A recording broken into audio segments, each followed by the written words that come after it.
Hi, welcome to my presentation tonight on the culture of Italy.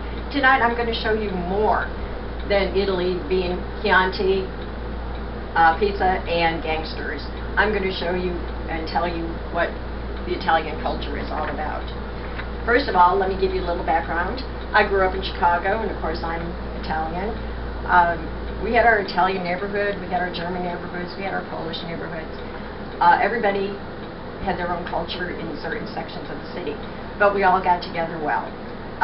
The Italian neighborhood, of course, you couldn't do without pizza, you couldn't do without Italian sausage, you couldn't do without Italian beef sandwiches. I mean, that was like the best there is. And of course, desserts, cannoli, that, you know, that's to die for. But to go on and carry on with the presentation, the Italians are very family-oriented. If you've ever noticed in some of the films like The Godfather and Scarface and everything, everybody got together for a big feast and sat down with their bottle of wine and, I mean, hugging, kissing. Today that tradition is still carried on in Italy. They tend to have large family gatherings for feasts, festivals, any kind of celebration that they want. There's one in particular that they have at Christmas time. It's called the Feast of the Seven Fishes. And on that, they all get together on Christmas Eve. They cook 7 different dishes of fish dishes, for the family, and everybody eats that.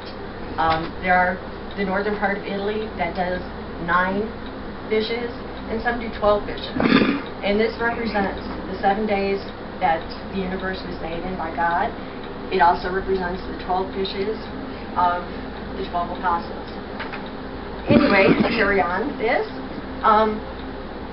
wine is the main staple in the drink of Italy, as we all know. And their lunch meal is their heavy meal of the day, not their dinner. They kind of take after a Mexican culture in which they have their heavy meal at lunchtime and then they have the siestas. They're kind of breaking away from that tradition right now. Much of Italy, their business is family owned. There's very little industry that is not family owned. And today it seems to be working great in this economy. 4 out of 5 businesses in Italy are family owned.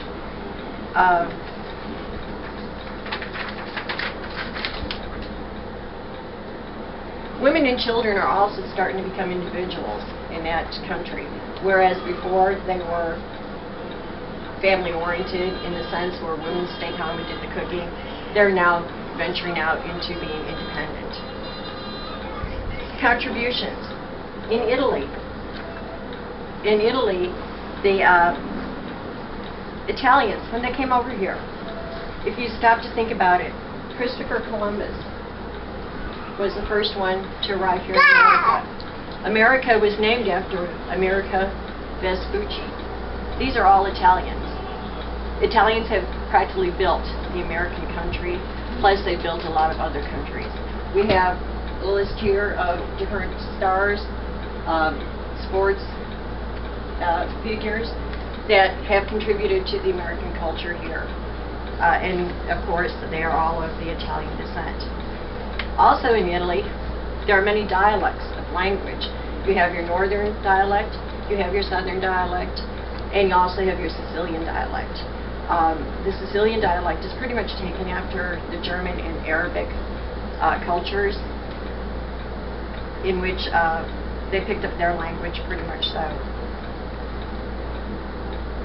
And of course, the religion of Italy is basically Roman Catholic, and that's due to the Vatican City that is there, the Basilica of St. Peter's. You have the Roman Colosseum, you got the Leaning Tower of Pisa, which are all ruins from the early days of Italy, and they're still standing in great shape. The Sistine Chapel, Michelangelo, he painted that. Of course, he was of Italian descent too. Pretty much.